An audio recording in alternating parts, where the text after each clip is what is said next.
नमस्कार मंडळी, तो रे माझा मित्वाचा आजचा म्हणजे 7 जानेवारीचा फ्रेश असा रिव्ह्यू तुम्ही माझ्या आवाजामध्ये ऐकत आहात. काल आपण पाहिलेलं असतं की ईश्वरी जी आहे तर ती तिच्या आईला भेटायला आलेली असते आणि सगळं तिला विचारत असते की जावयाकडून हे असं ऐकून तुला खूप वाईट वाटत असेल ना. तर तिची आई म्हणते की नाही गं, हे यापेक्षा ना तुमचा संसार सुखाचा व्हावा हेच वाटतं आहे मला. यानंतर पुढे ईश्वरी तिच्या आईला विचारते की आई, मला एक गोष्ट तू सांगू शकशील का? तर तिची आई म्हणते की काय? तर तुला त्या हॉटेलवरती इंटरव्ह्यूसाठी पाठवणारी ती बाई कोण होती गं? त्यावर तिची आई विचार करायला लागते आणि म्हणते अगं इतक्या वर्षांनी आता कसं हे सगळं मी सांगणार ना गं तुला. नम्रताच्या आईला काही केलं हे सगळं आठवत नसतं. ईश्वरी म्हणत असते, आई कोण होते आठवून तर बघ ना. तर आता सुप्रिया म्हणते, नाही गं ईश्वरी, इतक्या वर्षांनी कसं आठवणार ना गं मला, म्हणजे काही मिनिटासाठीच आमची भेट झालेली. उत्तरं देताना मला माझी अशी एक बाजू असेल जी मला त्यांना समजावून सांगता येईल असं ईश्वरी म्हणत असते. आता पुढे तिची आई म्हणते की बरं ठीक आहे, असंच होते हां बाळा म्हणून, आणि म्हणते की हे सगळं कळल्यावर त्यांना त्रास होणं हे खूप साहजिकच आहे गं इशू. पण आणि पुढे म्हणते की पण इशू, मला एक गोष्ट सांग की ते तुझ्याशी बोलतायत ना गं. आता ईश्वरी तिच्या आईला बिलगते आणि म्हणते, आज काही करून मी ईश्वराची अर्णव सरांची तकलीफ दूर करतेच असं म्हणून आता ईश्वरी तिथून निघते. आणि आता ईश्वरी सुप्रियाच्या घरून निघाल्यानंतर आपण पाहतोय दुसरा सीन. आता दुसऱ्या सीनमध्ये दाखवलेलं आहे इथे राजे शिर्केंच्या घरामध्ये सगळेजण जे आहेत तर ते डायनिंग टेबलवरती बसलेले असतात.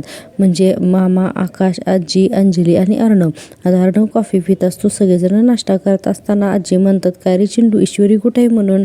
आता त्यावरती अंजली म्हणते, हो खरंच दिसलीच नाही अंजली मला, दिसलीच नाही ईश्वरी मला. अर्णव म्हणतो, नाही मला नाही माहिती, गेली असेल इकडेच कुठेतरी.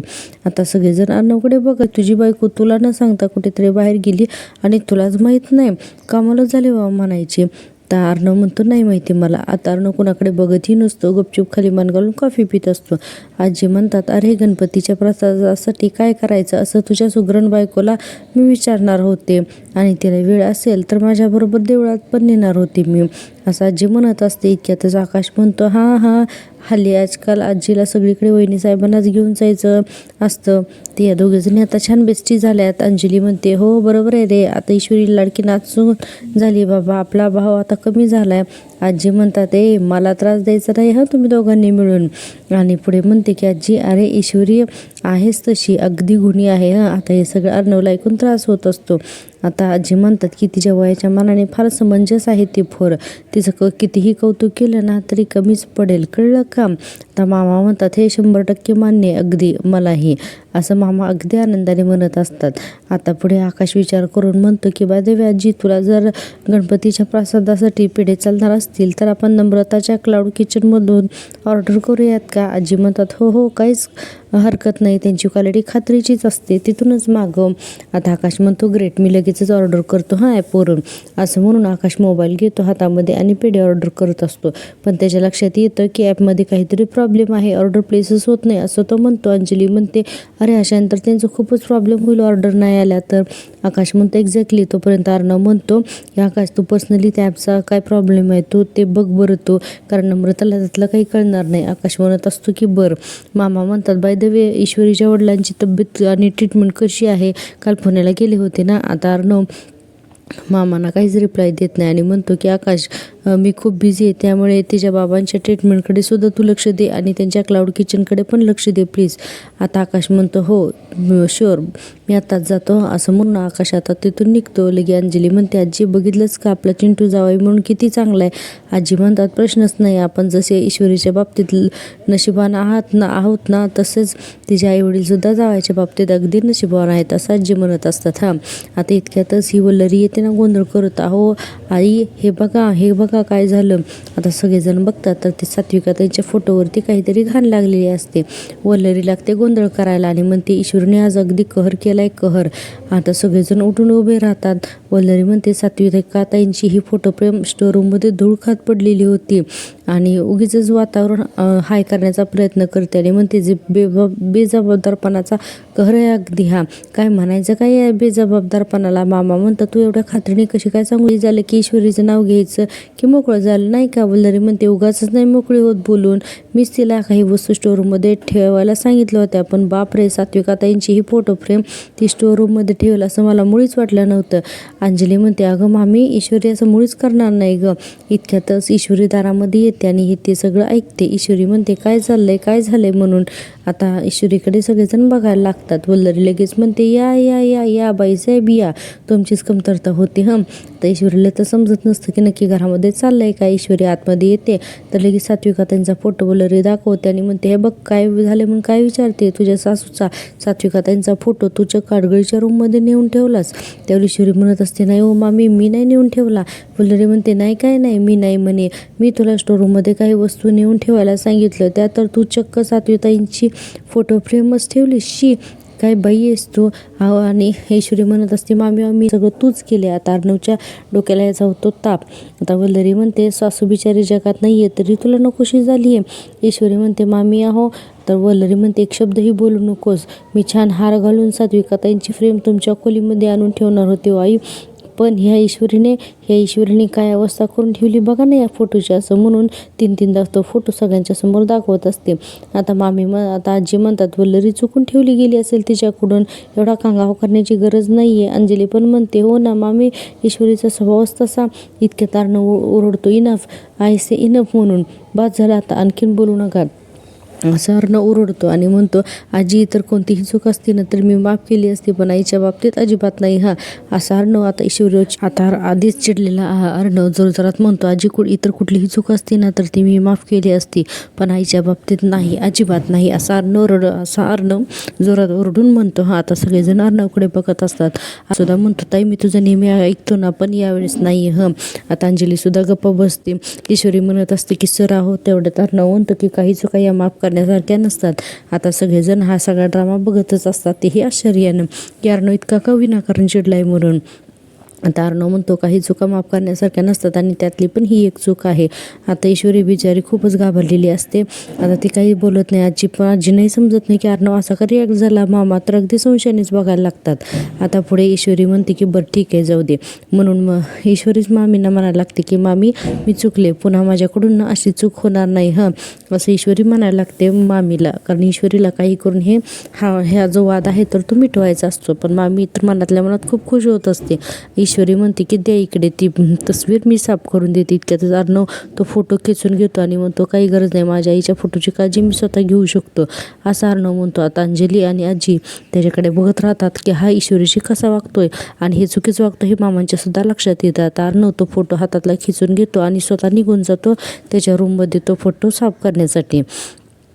आता सगळ्यांना लक्षात येतं की अर्णव जो आहे तर तो ईश्वरीला चुकी नाही तरीही त्यापेक्षा खूपच जास्त तर भूक लागली असेल ना आपल्याला खाऊन घ्या असं मामींना म्हणतात मामा. आता अंजलीला मामा खुणवतात की जा आणि ईश्वरीकडे बघ म्हणून. आता वल्लरी तंतन करायला लागते एवढी बाजू तिची घ्यायची गरज नाही, प्रत्येक वेळेला तुम्ही तिचीच बाजू घेता. अंजली ईश्वरीला म्हणत असते अंजली अगं तू नको काळजी करूस, तो ना अगं आईच्या बाबतीत जरा सेन्सिटिव्ह आहे आणि काल रात्रीपासूनच त्याला आईची खूप आठवण येते ग म्हणून तो जरा इमोशनल झालाय ग असं अंजली म्हणत असते. आता मामा हे सगळं ऐकतात. आजी म्हणते आणि अगं तो एकदा रागावला ना म्हणजे त्याचा राग पटकन शांत होतच नाही ग, बाकी काही नाही अंजली म्हणते तू एक काम कर ना, तू एकदा जाऊन त्याच्याशी शांतपणे बोल ना. आता ईश्वरी हो म्हणते आणि मामा म्हणतात आणि हो त्याच्या मनात नसेल ग काही, फक्त तो रागाच्या भरात बोलला असेल ग. सगळे मिळून ईश्वरीला समजावून सांगतात. सगळेजण ईश्वरीची खूप काळजी घेत असतात. ईश्वरी म्हणते हो मी तुझ्याशी बोलणं तर सोड, मला तुला बघायची सुद्धा इच्छा नाही आहे. ईश्वरी म्हणते सर अहो कोणाची गलती ती कळले मला सर प्लीज. अर्णव म्हणतो स्टॉप इट, ते तू सांगण्याची मला गरज नाही आहे आणि ज्याची चूक आहे ना तर त्याला मी ऑलरेडी पनिश केलेलं आहे, सो स्टॉप इट असं अर्णव तिला म्हणत असतो. आता आपण दुसऱ्या सीनमध्ये पाहतोय नम्रता घरी आलेली असते आणि म्हणत असते शिबाई सगळ्यात जमेलात झालाय क्लाउड किचनचा. आता सुप्रिया म्हणते म्हणजे अजून नीट झालंच नाही का. नम्रता म्हणते नाही ना गाई आणि ॲपचा प्रॉब्लेम असल्यामुळे एकही ऑर्डर आली नाही. आता सुप्रिया म्हणते हे भगवान आता काय करायचं. आता नम्रता म्हणते मग काय तर आई मी एकदा दोनदा जिजूनं कॉल केला होता पण अगं त्यांनी कॉल उचललाच नाही. त्यावर सुप्रिया म्हणते ना मग मी तुला किती वेळा सांगितलं की छोट्या छोट्या गोष्टींसाठी सरांना फोन करत जाऊ नकोस म्हणून. आणि पुढे म्हणते की अगं ते बिझी असतील ना गं सर. नम्रता म्हणते अगं मी काय त्यांना त्रास द्यायला फोन केला का, प्रॉब्लेम होता म्हणून फोन केला. त्यावर सुप्रिया म्हणते की काही असलं तर या सगळ्या गोष्टी तू करायला शिक, उठसूट सारखा फोन करायचा नाही आणि आपलं टेन्शन सतत दुसऱ्याला देणं बरोबर नाही आहे. इतक्यातच आकाश तिथे येतो आणि म्हणतो डोंट वरी काकू मी आलोय ना. आता सगळेजण आकाशकडे बघतात की आकाश कसं काय आला म्हणून. नम्रता म्हणते आकाश सर तुम्ही. आकाश म्हणतो हो मी. तुझा प्रॉब्लेम सॉल्व्ह करायला आलोय म्हणून मी, असं आकाश म्हणत. आकाश म्हणतो की नम्रताच्या वडिलांना की काका तब्येत कशी तुमची, ते फक्त डोळ्यानेच पापणी हलवतात. तो म्हणतो ग्रेट आणि पुढे म्हणतो की काकू प्लीज तुम्ही ना अजिबात टेन्शन घेऊ नका, मी आलोत ना हा प्रॉब्लेम मी सॉल्व्ह करूनच जाणार आहे. त्यावर सुप्रिया नुसतं हो म्हणते. नम्रता म्हणते थँक्यू आकाश सर. आता आकाश म्हणतो अगं प्रॉब्लेम तर सॉल्व्ह होऊ दे मग थँक्यू बोल. नम्रता म्हणते हां ठीक आहे म्हणून. आता सुप्रिया लगेच मनात विचार करते अरे स्वतः आले नाहीत म्हणजे ते खूपच दुखावले गेलीत म्हणून. आणि पुढे सुप्रिया म्हणते बरं तुम्ही बसा ना, मी यांच्या औषधांचं बघते आणि मग तुमच्यासाठी चहा घेऊन येते हां. आकाश म्हणतो हो. आता सुप्रिया तिच्या नवऱ्याला घेऊन आतल्या रूममध्ये निघून जाते आणि हॉलमध्ये फक्त नम्रता आणि आकाश हे दोघेजणच असतात. आता नम्रता म्हणते आकाश सर बसा ना तुम्ही. आता आपण पण इकडा सीन पाहतोय अर्णव ईश्वरीचा. ईश्वरी अर्णवला म्हणत असते सर प्लीज माझं एकदा ऐकून घे ना. अर्णव तिच्या अंगावर जोरात ओरडताना म्हणतो तुला कळत नाही का, एकदा सांगितलेलं मला नाही ऐकून घ्यायचं तुझं. ईश्वरी म्हणते सर प्लीज माझं ऐकून तरी घ्या. अहो मला जे कळालं आहे ते तुम्हाला कळणं खूप जरुरी आहे सर. आता अर्णवला ती काही न बोलता म्हणते सर एका नाण्याच्या दोन बाजू असतात हे तर तुम्ही मानताना मग माझं बोलणं ऐकून घे ना प्लीज. अर्णव म्हणतो ऑल राईट गो अहेड. आता ईश्वरी सांगायला लागते की सर तुमच्या आईच्या मृत्यूला माझी आई जबाबदार नाही आहे सर. आणि पुढे सांगते प्रेम प्रकरण वगैरे तर दूरच, पण सर माझी आई तर तुमच्या वडिलांना फक्त एकदा भेटली होती आणि तेही फक्त नोकरीसाठी. आणि पुढे म्हणते की अहो त्याच वेळेला नेमके ते सगळे फोटो पत्रकारांनी काढले गेले आणि सगळ्या बातम्या छापून आणल्या गेल्या. आणि पुढे म्हणते की एका बाईने माझ्या आईला त्या हॉटेलवरती जायला सांगितलं होतं जिथे तुमचे वडील होते आणि त्या बाईनेच माझ्या आईला सांगितलं की रमाकांत राजेशिर्के तिथे सगळ्यांची इंटरव्ह्यू घेत आहेत त्या हॉटेलवरती नोकरीसाठी आणि तुम्ही तिथे जा म्हणून माझी आई तिथे गेली. तिथे अचानक तुमच्या वडिलांना चक्कर आली. मग ते आईच्या असं खांद्यावर त्यांनी डोकं टेकवलं गेलं. इतक्यातच पत्रकार आले, त्यांनी हे सगळे फोटोग्राफ्स काढले आणि ही बातमी इतकी व्हायरल झाली. आणि हे सगळं जे काय आहे जे सुप्रियाने ईश्वरीला सांगितलेलं असतं ते सगळं ईश्वरी अर्णवला सांगते. हा सर्व सीन सांगितल्यानंतर ईश्वरी म्हणते सर हे सगळं असं घडलं आणि हे सगळं तुम्हाला ऐकल्यानंतर सुद्धा असंच वाटतंय का की माझ्या आईची चूक आहे म्हणून. आणि सर या सगळ्यामध्ये जर दोष असेल तर त्या बाईचा जिने माझ्या आईला मुद्दा म्हणून तिथे तुमच्या वडिलांना भेटायला पाठवलं असं वाटतंय मला की ते हे सगळं आपल्या त्या बाईचाच असेल. आता अर्णव हे सगळं शांतपणे ऐकून घेत असतो आणि आपण लगेच पाहतोय पुढचा सीन. तो म्हणजे नम्रता म्हणलेली असते की सर आकाश सर बसा ना. म्हणून नम्रता पाण्याचा ग्लास घेऊन येते तर आकाश पाण्याचा ग्लास घेता तिचा हात पकडतो आणि इथे थोडंसं म्युझिक दाखवलेलं आहे. आज या दोघांचा जरा रोमॅन्टिक सीन जास्त दाखवलेला आहे आकाश आणि नम्रताचा. हे दोघं जण एकमेकांकडे बघत असतात आणि इथे नम्रताच्या हातामध्ये ग्लास असतो आणि आकाशने तिच्या हातावरती नम्रताच्या हातामध्ये असलेल्या ग्लासला हात लावलेला आकाश त्यानंतर तो ग्लास घेतो आणि पाणी प्यायला सुरुवात करतो. जरा रोमॅन्टिक सीन आणि छान दाखवला आहे. आता आपण पाहतोय दुसऱ्या सीनमध्ये की सुप्रिया आणि तिचा नवरा जो आहे तर तो आतल्या रूममध्ये बोलत असतात. आता सुप्रिया सांगत असते ना मुला कसं सांगणार की क्लाउड किचनसाठी का होईना पण आता अर्णव तिचा फोन नाही उचलणार. मला समजतच नाही आहे. नम्रताला ही सत्य सांगावंच लागेल की काय देव काय वेळ आणतोय हे माझ्यावरनं मला कळत नाही आहे असं सुप्रिया म्हणत असते. आता तिच्या नवऱ्याला सुद्धा टेन्शन आलेलं असतं, फक्त ते काही बोलू शकत नसतात. सुप्रिया म्हणते अहो या सगळ्या परिस्थितीमध्ये आकाशची मदत घेणं सुद्धा बरोबर नाही आहे, पण मला समजावणार तरी कसं असा प्रश्न सुप्रियाला पडलेला असतो. आता आपण पाहतोय की पुढच्या सीनमध्ये ईश्वरी आणि अर्णव दोघे बोलत असतात. अर्णव म्हणतो अमेझिंग, छान आणि एकदम बिलिव्हेबल स्टोरी रचली तू आणि तुझ्या आईने मिळून. दुसरं कुणी असतं ना तर लगेच विश्वास ठेवला असता. ईश्वरी म्हणते सराव हे सगळं खरं आहे आणि हे असंच घडलं. अर्णव म्हणतो कसा विश्वास ठेवू मी तुझ्यावर, सांग ना. अगं पुरावा कुठे आहे का पुरावा, काय पुरावा आहे तुमच्याकडे. ईश्वरी म्हणते सर माझ्याकडे पुरावा नाही आहे, म्हणजे मी जे बोलते ते खोटं आहे असं होत नाही आहे ना. अर्णव म्हणतो मग तू जे बोलतेस ते पण खरं होत नाही. असंही आहे ना की तू बोलतेस ते खरं होतच नाही. आणि एक गोष्ट सांग, कोण आहे ती बाई, कुठे आहे ती बाई, सांग ना. कुठली बाई, कसली बाई, सांग ना. आता पुन्हा हरवूनच गेलेले असतात. आता आकाश इतक्यातच उठून उभा राहतो आणि आता त्याला नम्रताशी बोलायचं असतं. आता आकाश फक्त तिला म्हणतो की यू आर मोस्ट वेलकम नम्रता आणि पुढे म्हणतो की नम्रता मी तुझ्यासाठी काहीही करू शकतो. आता आकाशचं नम्रतावरती प्रेम असतो म्हणून आकाश म्हणतो माहिती आहे ना तुला. तर नम्रता म्हणते नाही. आकाश म्हणतो काय. तर नम्रता थोडी बावचाळते आणि ती म्हणते की नाही हो आणि पुढं म्हणते की आकाश सर हाऊ. आता आकाश सुद्धा तिला हाऊ म्हणतो आणि दोघं जण सुद्धा हसायला लागतात. आता आपण पुढे पाहतोय दुसरा सीन म्हणजे अर्णव ईश्वरीचा. अर्णव म्हणत असतो, तुझ्या आणि तुझ्या आईच्या सगळ्या स्टोनांवरती मी विश्वास ठेवीन, पण त्यापूर्वी मला त्या बाईला माझ्यासमोर घेऊन ये. आता ईश्वरी म्हणत असते, सर प्लीज माझं ऐकून तर घ्या. अर्णव म्हणतो, मला नाही तुझं ऐकून घ्यायचं. म्हणून अर्णव रूममधून निघून जातो आणि ईश्वरीचं तो काही ऐकून घेत नाही. पुन्हा आता आपण दुसऱ्या सीनमध्ये पाहतोय की काही वेळानंतर ईश्वरीची आई जी आहे तर ती राजेश शिर्केंच्या गेटच्या बाहेर फेऱ्या मारत असते. इतक्यातच ईश्वरी तिथे येते आणि आई म्हणून जोरात पळत येते. आता ईश्वरीची आई म्हणते, ईशू तू खूप कामात होतेस का गं?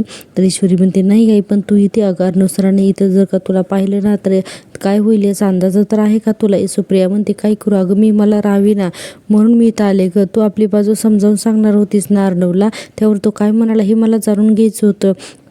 बरं काही केला तुझा फोनही येईना म्हणून म्हटलं जाऊ दे आपणच जावं म्हणून मी इथं आले. पण इथं गेटमध्ये आल्यानंतर ना मला आतमध्ये यायचं धाडसच झालं नाही गं, म्हणून मी तुला फोन केला. सांग ना बोलीस का तू? आणि काय म्हणाले अर्णव त्यावर, असं सुप्रिया विचारत असते ईश्वरीला. आता ईश्वरी काहीच बोलत नाही. ईश्वरी रडायला लागते आणि डायरेक्ट तिच्या आईला मिठी मारते. सुप्रिया म्हणते, अगं ईशू काय झालं, बोल ना गं बाळा, काय झालं, काय म्हणाले अर्णव? अगं सांगणारेस का काही, तू सांग ना लवकर. त्यावर ईश्वरी म्हणते, अगं आई ती विश्वासच ठेवायला तयार नाही येत गं, त्याला हे सगळं ना खोटं वाटतंय गाई. त्यावर सुप्रिया म्हणते, काय? तर ईश्वरी म्हणते, हो ते मला म्हणाले की हे सगळं खरं आहे. याचा काय पुरावा आहे तुझ्याकडे, काय पुरावा आहे तुमच्याकडे, असं मला अर्णव सर विचारत होते. आणि त्यांची एवढी गलतफहमी झाली ना की ते माझं काही ऐकूनच घ्यायला तयार नाही आहेत गाई, असं ईश्वरी सांगत असते सुप्रियाला. आणि पुढे म्हणते की आई आई आई आता मी काय करू गं, मला काही समजत नाही आहे गं, तू सांग ना काय, मी काय करू? ते सुप्रिया म्हणते, ईशू हे बघ आता जे काही करायचं आहे ना तर ते माझी मी करते, हां तू नको काळजी करूच. आता ईश्वरी म्हणते, म्हणजे? तर सुप्रिया म्हणते, म्हणजे मी आतमध्ये जाणार आणि थेट अर्णवला भेटणार आणि सगळं सांगणार अर्णवला, त्यांना ऐकून घ्यावंच लागेल या आईचं. ईश्वरी म्हणते, नाही आई असा विचारसुद्धा मनात आणू नकोस, तुला माहीत नाही सर नाही ऐकून घेणार तुझं. सुप्रिया म्हणते, नाही ईशू, ज्या घटनेमुळं मला एवढा त्रास झाला आहे त्या घटनेमुळे मी तुझा संसार मोडून देणार नाही, असं म्हणते आणि आतमध्ये जायला निघते. ईश्वरी तिला थांबवत असते. आता थोडीशी आतमध्ये येते. अचानकच तिथे आता अर्णव येतो. आता अर्णव आल्यानंतर सुप्रिया आणि ईश्वरी या दोघींकडे पण अर्णव पाहतो आणि पुढे येतो आणि आता तो ईश्वरीकडे रागाने बघत असतो. अर्णव म्हणत असतो, ईश्वरीकडे बघून गेटच्या आतमध्ये यायची हिंमत झालीच कशी? आता सुप्रिया म्हणते, तुम्हाला वाटत असेल पण आमची ही काहीतरी बाजू आहे आणि ती तुम्हाला ऐकून घ्यावीच लागेल. त्यावर अर्णव म्हणतो, काय ऐकून घ्यायचं तुमचं, सांगा. हिने जी स्टोरी सांगितली तर तीच स्टोरी तुम्ही मला सांगणार आहात ना? तुम्हाला काही मी स्टुपिड वाटलं तुमच्या फालतूक स्टोरीवरती मी विश्वास ठेवायला? त्यावर ईश्वरी म्हणते, सर तुम्हाला राग आला, वाईट वाटलंय मला, मी समजू शकते, पण प्लीज माझ्या आईशी असं नका बोलू. अर्णव म्हणतो, तू जर समजू शकली असतीस ना तर असं बोलीच नसते, या बाईमुळे माझ्या आईचा जीव गेलाय. त्यावर सुप्रिया म्हणते, हे बघा तुम्हाला माझा राग आला हे मी समजू शकते, पण एक गोष्ट मी सांगते, यातलं ईशूला खरंच काही माहीत नव्हतं. आता अर्णव म्हणतो, बास करा आता हे सगळं तुम्ही, मला तुमचं ना आता काही ऐकून घ्यायचं नाही आहे. आणि पुढे म्हणतो की तुमच्यामुळे माझ्या आजीला आणि माझ्या आईला जो काही त्रास झाला ना तर तो आता मी सहनच करू शकत नाही आणि त्यामुळे आजपासून तुम्हाला आमच्या घरचे दरवाजे कायमस्वरूपी बंद आहेत. असं अर्णव आता खूपच चिडून असं सुप्रियासोबत बोलत असतो. आता सुप्रिया लगेचच हात जोडते आणि म्हणते, हात जोडून तुम्हाला फक्त मी एकच विनंती करते. आणि पुढे म्हणते की तुम्हाला मी कसं सांगू विश्वास बसेल? आता सुप्रिया पुढे बोलत असते की तुम्हाला मी कसं सांगू की तुम्हाला विश्वास बसेल की माझी आणि तुमच्या बाबांची साधी ओळखही नव्हती. अर्णव म्हणतो, प्रूफ द्या, आहे तुमच्याकडे प्रूफ द्या. आता सुप्रिया म्हणते, प्रूफ? अर्णव म्हणतो, हो तुमची या सगळ्यामध्ये काहीच चूक नाही आहे याचा प्रूफ द्यायचा आणि नंतरच माझ्यासमोर यायचं. आता हे सगळं ऐकल्यानंतर सुप्रिया थोडीशी घाबरतेच. आता अर्णव म्हणतो, दॅट्स इट असं म्हणतो आणि एकदा ईश्वरीकडे रागाने बघतो आणि तो तिथून निघून जातो. आता अर्णव डायरेक्ट जाऊन गाडीमध्ये बसतो आणि गाडी फास्ट चालवत या दोघींच्या मधून घेऊन जातो आणि या दोघीजणी सुद्धा फक्त अर्णवकडे बघतच असतात. आता अर्णव फास्ट एकदम घेऊन जातो. अर्णव याचा विचारही करत नाहीत की त्या रस्त्यामध्ये उभारल्यात वगैरे. आता असा अर्णव रागाने निघून गेल्यानंतर ईश्वरी म्हणते, आई अगं मी तुला सॉरी म्हणते ग त्यांच्या वतीने, असं ईश्वरी सुप्रियाला म्हणत असते. आता सुप्रिया म्हणते, अगं तू का असं म्हणतेस? अगं माझ्या उरलेल्या आयुष्यामध्ये रोज जरी मी तुला सॉरी म्हटलं ना तरी सुद्धा कमी आहे ग बाळा. पण एक गोष्ट सांगू का ईशू, मी आज तुला ना एक वचन देते. असं म्हणून सुप्रिया आज ईश्वरीला वचन देते की माझ्या भूतकाळाला मी तुझा संसार मोडू देणार नाही, असं म्हणते की नाहीच मोडू देणार. आणि आता सुप्रिया सुद्धा तिथून निघून जाते. असा तिने एक प्रणच घेतलेला असतो की मग काही झालं तरी अर्णव आणि ईश्वरीचा संसार आता अजिबातच मोडू द्यायचा नाही म्हणून. आणि आजचा हा भाग तो रे माझा मिथवाचा इथंच संपतो. प्रेक्षकांना तुम्हाला जर का आवडते तर अशाच नवीन एपिसोडसाठी पाहत राहा माझी आवडती सिरियल. भेटूया उद्याच्या भागामध्ये. उद्याचा भाग सुद्धा खूप इंटरेस्टिंग होणार आहे. तोपर्यंत टेक केअर, बाय बाय.